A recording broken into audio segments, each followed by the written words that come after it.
sebuah gelar, titel dari orang lain kepada beliau. Namanya apa? Al-Amin. Artinya apa? Yang dapat dipercaya. Gelar itu lah aku boleh nang dari jaya gak ono. Es loro Al-Amin gak metu nang ini. UI gak ngetokno, Pak. Begini maksud saya. Coba Bapak sama Ibu semuanya mencoba melogikakan. Itu kan berarti kan penghormatan bukan dari perguruan tinggi, lembaga pendidikan, tapi dari society, masyarakat. Dan dia diberi gelar Al-Amin yang dapat dipercaya. Angel gitu, Pak. Kita aja dipercaya orang kan setengah mati loh, Pak. Bapak dipercaya bank kan susah loh. Dipercaya koperasi sih angel ya, Pak ya. Eruh Pak, tahu kerja dengan bank. Jadi maksud saya begitu, Pak. Gelar itu ternyata bukan gelar sembarangan, Pak. Berarti in case Nabi Muhammad sudah menunjukkan kualitas dia sebagai seorang pengusaha yang memang trustable, dapat dipercaya. Kalau orang sudah dapat dipercaya, bisnis itu ngikut sendiri, Pak. Pasti. Dan salah satu buktinya adalah si investor tertarik sama Nabi Muhammad siapa? Siti Khadijah. Bagaimana? Hebat kan? Itu loh, Pak. Yang dia lakukan bukan hal yang aneh, hal yang sulit. Coba perhatikan tadi. Untuk menjadi Al-Amin, menjadi dapat dipercaya itu dari mana, Pak? Yang tadi Bapak Badani katakan tadi pagi dengan suaminya, istrinya, pemimpinnya, itu saja kan yang dibangun oleh Nabi. Susah nggak? Enggak lah. Yang bikin susah kan kita sendiri. Lihat kecerdasan spiritual Nabi. Nabi itu saking yakinnya kepada Allah, Pak. Semua beliau pertaruhkan. Betul nggak? Sekarang saya mau tanya. Menurut pandangan Bapak dan Ibu, Nabi itu orang kaya atau orang miskin? Kaya atau miskin? Kaya atau miskin? Ini saya perlu meluruskan soalnya. Gini Pak, maaf ya, ini meluruskan ini maksudnya mungkin saya salah, tapi bisa jadi saya benar. Logika. Kakeknya Nabi itu siapa? Abu Thalib, paman Abdul Muthalib. Pamannya Abu Thalib. Berarti pamannya Abu Thalib sama Abdullah ini kakak adik kan? Oke. Kakeknya Nabi itu, maaf ya, kakeknya Nabi itu bangsawan atau orang biasa? Bangsawan. Berarti Abdul Muthalib, Abu Thalib pamannya berarti juga anak bang. Berarti kalau anak bangsawan dia juga berarti bang. Abdullah berarti juga bang Nabi Muhammad. Mana ada bangsawan lahir kere, Pak? Iya kan? Bangsawan itu lahir pasti dengan privilege. Gak mungkin. Logika kan? Masalah Nabi dalam perjalanan hidupnya memiskinkan diri itu urusan yang lain. Tapi Nabi terlahir sebagai orang kaya. Dalam perjalanannya yang mau saya ceritakan, kalau membayangkan bangsawan zaman sekarang itu Pangeran Charles dulu. Betul Pak, kalau zaman sekarang. Tapi kan nggak bisa dikompar 1400 tahun yang lalu. Saya katakan kalau sekarang. Atau suaminya Manohara yang dulu itu, siapa namanya? Tengku Fahri. Itu lihat ganti-ganti motor berdino Pak. Tergantung dino. Senin Abang, Selasa kuning, ya kan, Rebo coklat. Dino Minggu kapal selam. Saking sugih gitu. Nah, Nabi itu kurang lebih seperti itulah pada 1400 tahun yang lalu. Maksudnya bukan seperti Fahri, maksud saya privilege-nya. Apa namanya? Kebangsawanan beliau. Akhirnya kan beliau berseberangan nih Pak dengan kaumnya. Karena yang dibawa Nabi kan Islam, Islam yang pada waktu itu menentang paganisme yang diyakini oleh kaum Quraisy. Akhirnya Nabi itu dibuang Pak, karena dianggap wah kamu keliru Nabi Muhammad keliru kamu, diusir, dihabiskan bisnisnya, dicopot gelar kebangsawanannya loh Pak. Sampai beliau hidup terluka-luka bukan di kota Mekah, di luar kota Mekah Pak, nggak boleh masuk.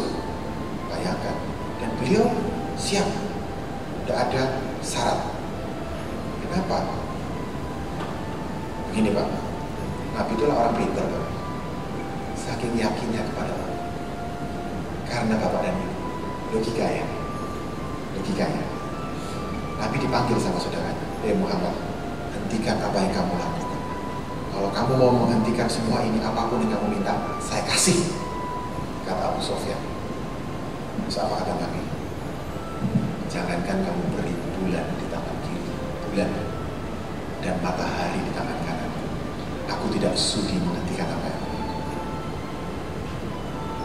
Bayangkan jawaban Nabi SAW. Kenapa Bapak dan Ibu?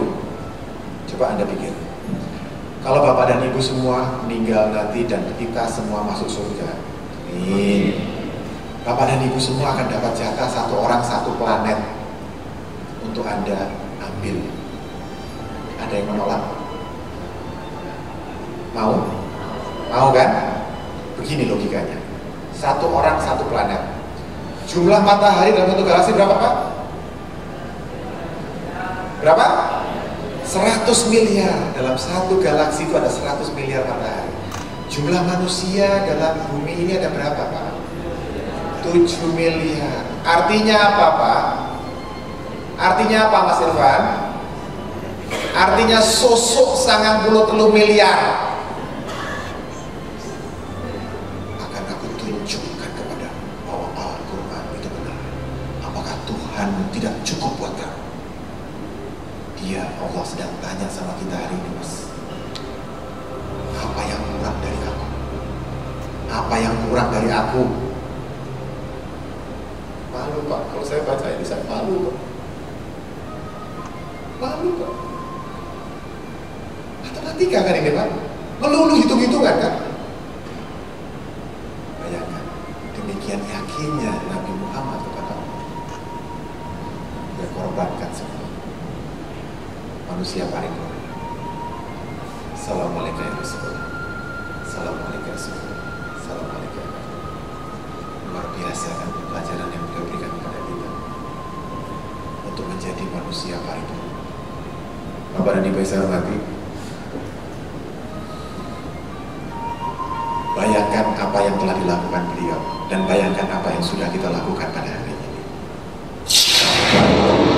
Kita tidak pernah tahu kapan satu akan tiba kepada kita. Bismillahirrahmanirrahim. Allah lah yang memberikan langit tanpa tiang sebagaimana yang kamu lihat. Kemudian dia bersemayam di atas arsy dan menundukkan matahari dan bulan, masing-masing beredar hingga waktu yang ditentukan. Allah mengatur urusan makhluknya, menjelaskan tanda-tanda kebesarannya supaya kamu meyakini pertemuan dengan Tuhanmu. Bapak dan Ibu, kita bisa bayangkan apa yang terjadi. Tadi saya tertarik dengan kata-kata Ibu. Ketika kita sudah tiba saatnya, kita tidak pernah tahu kapan, dan pada saat itu hati kita masih terbelenggu oleh cara pandang atau persepsi kita. Kita nggak pernah tahu. Demi jiwa dan penyempurnaan, kita bisa kapan saja. Apa yang terjadi ketika pada waktu itu tiba, hati kita masih terbungkus dan kita tidak mampu mendengarkan suara dalam hati kita sendiri. Bapak dan Ibu yang saya hormati, apakah kalau sudah mati terus orang itu akan dihidupkan kembali? Orang timur semuanya mengatakan iya, itu dogma bagus Bu. Orang timur mengatakan iya Pak, sesudah kita mati kita akan dihidupkan kembali. Tapi dari mana kita tahu? Orang mati gak pernah kirim BBM, orang mati gak pernah kirim SMS. Kita yakin karena kita diyakinkan oleh orang tua kita, bukan begitu? Orang timur begitu Pak. Tapi kalau orang barat gimana? Tidak percaya? Nah, yang menarik Ibu dan Bapak, saya punya hasil dari penelitian Dr. Raymond Moody. Dr. Raymond Moody ini seorang dokter yang mendedikasikan seumur hidupnya, ini orang Amerika Pak, untuk mencari tahu apakah kematian, kehidupan sesudah mati itu benar-benar ada. Yang menarik begini Bapak dan Ibu, Raymond Moody ini meneliti orang yang pernah mati suri. Nah, bedanya kalau di Indonesia sama di sana, di kita sama di sana.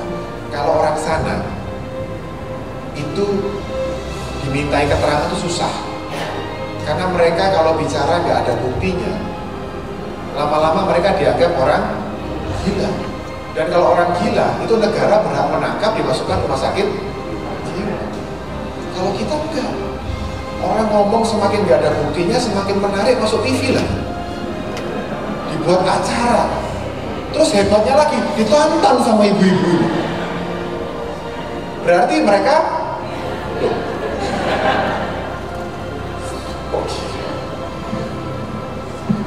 artinya saya ingin jelaskan kepada ibu-ibu sama bapak, betapa susahnya kan Raymond Moody ini untuk menemukan responden saja setengah mati. Karena mereka tidak semua mau bicara. Tapi yang menarik dari buku Raymond Moody adalah, ini yang saya catatkan buat bapak dan ibu. Dilaporkan 42% orang Amerika, mereka mengklaim bahwa mereka pernah kontak dengan orang yang sudah mati. Bayangkan. Dari 434 responden dilaporkan 44% mengaku mereka memiliki pengalaman berjumpa dengan orang yang sudah mati. Kan berarti kan orang yang mati itu nggak mati kan? Kan begitu logikanya. Oke. 60% diantaranya masuk dalam mimpi-mimpi mereka. Di sini ada yang kedokteran ya? Maaf, ada? Nggak ada ya? Dalam ilmu kedokteran itu saya baca, kalau orang tidur, kita tuh tidur apa enggak sebenarnya? Maka dari itu ada istilah half past death. Kita setengah mati. Yang tidur itu apa? Tubuh kita. Roh kita tidur enggak? Enggak, dia ngangkat separuh. Nah ini loh, pada waktu ngangkat separuh, mereka masuk panjang sana ke sini. Ibu pernah nggak mengalami kejadian sama bapak? Tiba-tiba ibu mikir gini, kok aku kayaknya tahu kejadian gue ini, tahu loh ya? Pernah? Itu namanya deja vu. Dan itu benar-benar terjadi pada waktu ibu sedang tidur. Itu loh. Jadi bayangkan, ibu itu sebenarnya bisa jalan-jalan kemanapun yang kamu mau dengan tidur. Banyak-banyaklah tidur. Tapi jangan lupa bangun, maksud saya. Oke. Bisa menangkap pesan Raymond Moody ya Bu ya? 25% dilaporkan orang yang benar-benar mati sungguh-sungguh mengunjunginya. Nah ini rada horor. Iki rada horor lagi. Yang menarik dilaporkan lebih dari 50%, percaya bahwa kehidupan sesudah mati itu ada. Berarti kalau orang hidup sesudah mati itu konsepnya universal atau punya orang timur kok? Universal. Dan yang menarik apa? Saya menemukan satu video pernyataan dari seorang yang pernah mengalami mati suri dan dia sekarang menjadi pemuka agama di Amerika Serikat. Namanya Howard Storm. Ini kisahnya.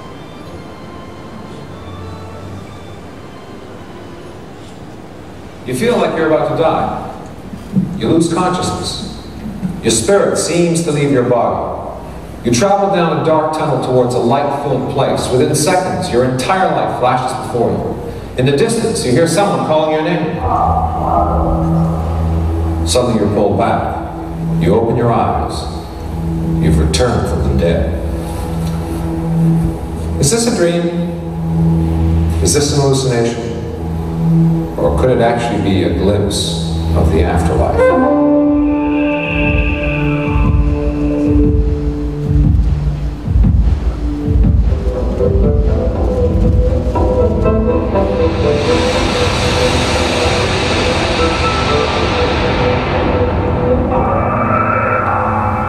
In 1985, Howard Storm was traveling in France when he was hospitalized for a life-threatening stomach perforation. He believes his near-death experience changed him from a cruel, angry man to a peace-loving minister of God. It's a very grave situation, and the pain was unbelievable.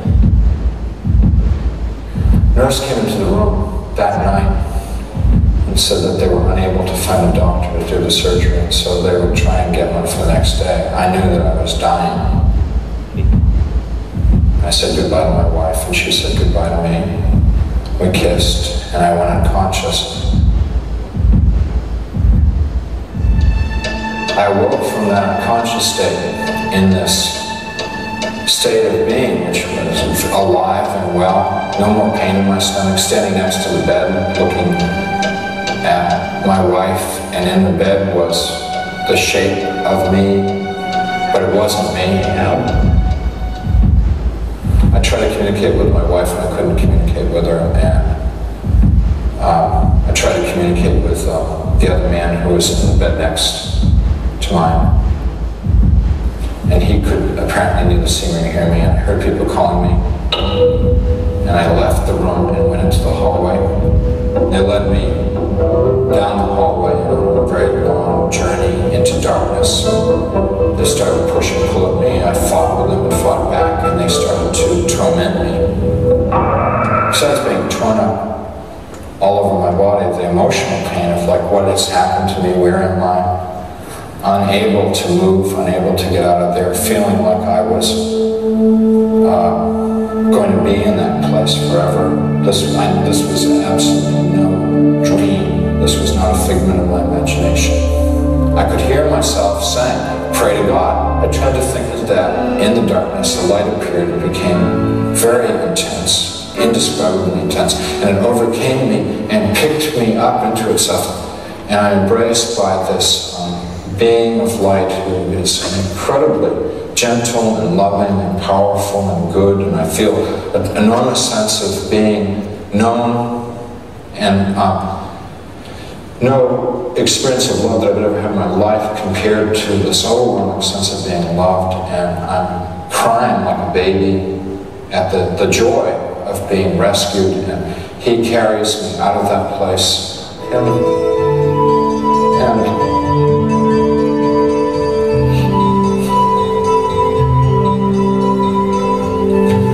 it hurts when people argue that with me. It's very painful because I was there, I know, and they don't. Dia merasa berjalan menuju sebuah lorong, menuju cahaya yang bersinar terang. Bapak dan Ibu, beberapa tahun yang lalu kami juga mendapatkan rekaman yang sejenis, tapi kali ini dari sebuah TV swasta di Indonesia yang mengangkat kisah tentang perjalanan Mati Suri Aslina dari Bengkalis, Riau.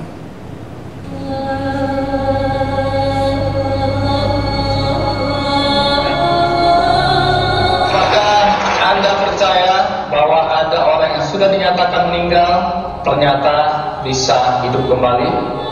Sebagian orang percaya, sebagian orang tidak percaya.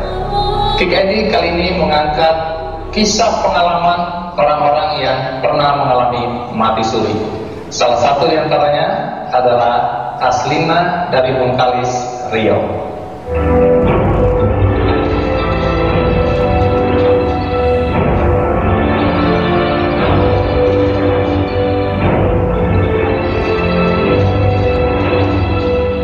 Pada tahun 2006 lalu, Aslina mengalami perjalanan spiritual yang sedikit mengunjang hidupnya hingga saat ini.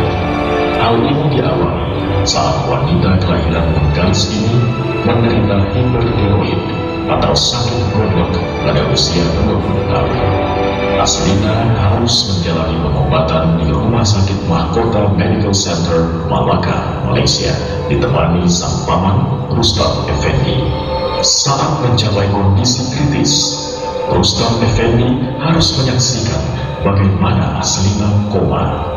Bahkan sempat dinyatakan sudah tidak bernyawa selama sekitar 1 jam.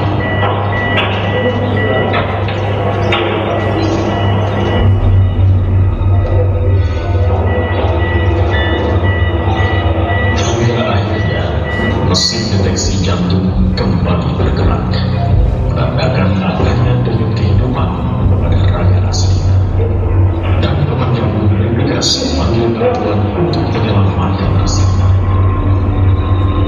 Akhirnya Aslina pun berhasil sembuh kembali setelah 2 hari lamanya tak sadarkan diri.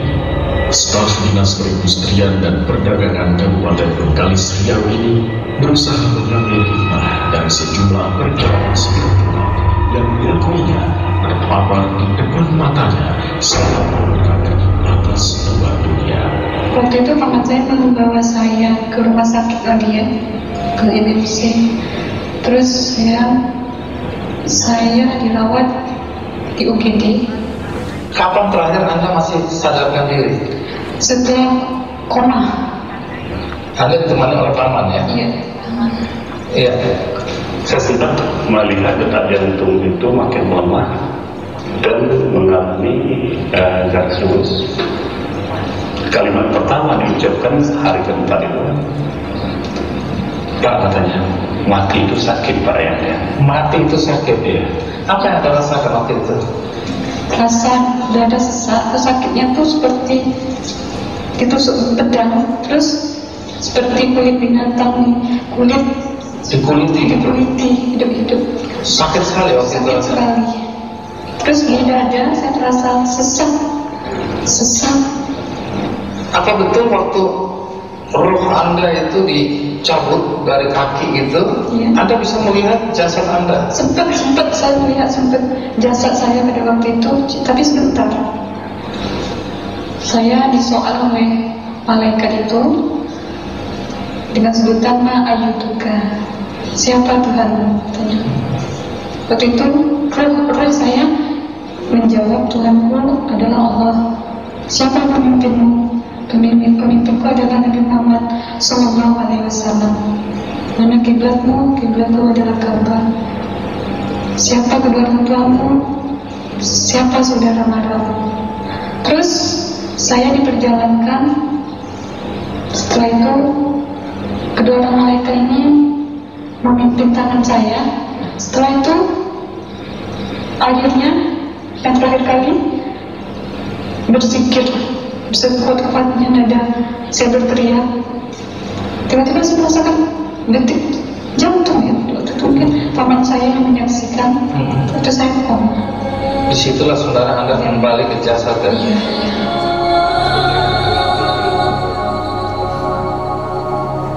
Itulah pengalaman yang pernah dialami oleh seorang muslimah. Dia kembali dari kematiannya, dan itulah yang ia rasakan ketika saat itu terjadi. Kita tidak pernah tahu kapan saat itu akan tiba. Kita tidak pernah tahu kapan saat itu akan tiba.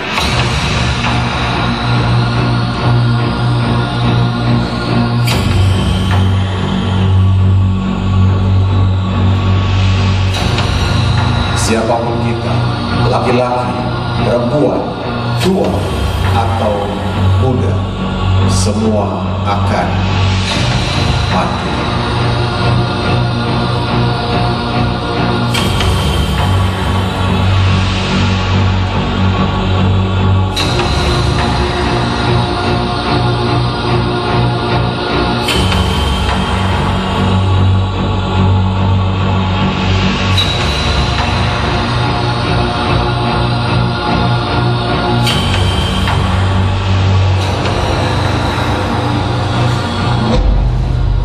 Dimanapun kita berada, di jalan raya, di kantor, kita tidak pernah tahu kapan saat itu akan tiba.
Kapan saat itu akan tiba untuk kita?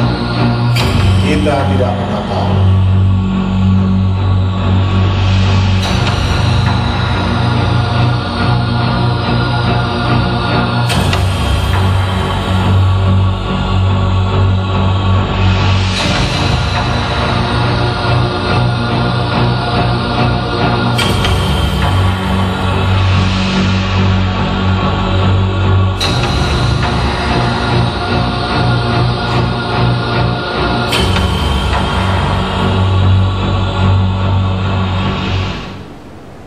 Apa yang kita tunggu untuk sempurnakan jiwa kita?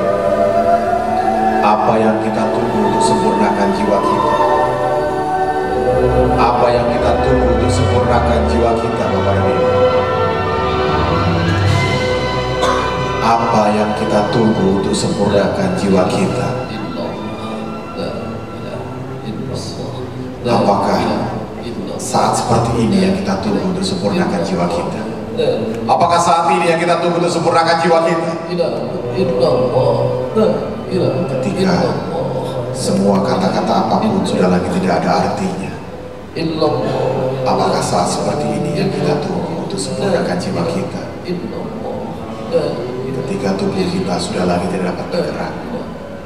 Ketika semua kata-kata apapun sudah lagi tidak ada artinya. Inikah saat yang kita tunggu untuk sempurnakan jiwa kita? Inikah saatnya kita tunggu untuk sempurnakan jiwa kita? Inikah saatnya kita tunggu? Ketika semua sudah lagi tidak ada artinya. Ketika kata-kata apapun sudah lagi tidak ada artinya. Ketika jiwa sudah lepas dari raga kita. Ketika semua sudah terlambat. Dan ini ketika sahabat-sahabat kita membawa jasad kita untuk terakhir kalinya dan dikuburkan. Lihat di depan ini. Inilah jasad kita. Inilah tubuh kita. Lihat. Lihat wahai ruh. Lihat wahai ruh. Inilah jasad kita ketika sahabat-sahabat kita membawanya menuju tempat terakhir kali. Inilah kita. Inilah tubuh kita.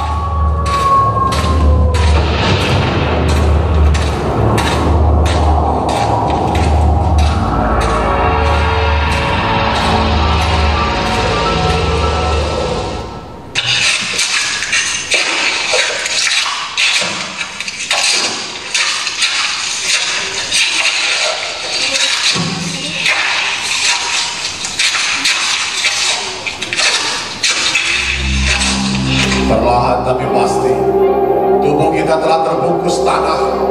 Tanah yang demikian dingin menjadi kubur kita. Bismillahirrahmanirrahim. Wahai hamba Allah, engkau kini telah kembali ke hadirat Allah. Wahai hamba Allah, setelah kami meninggalkanmu nanti akan datang kepadamu dua makhluk. Janganlah engkau takut dan bimbang, karena mereka juga hamba Allah sepertimu. Mereka akan menghidupkanmu.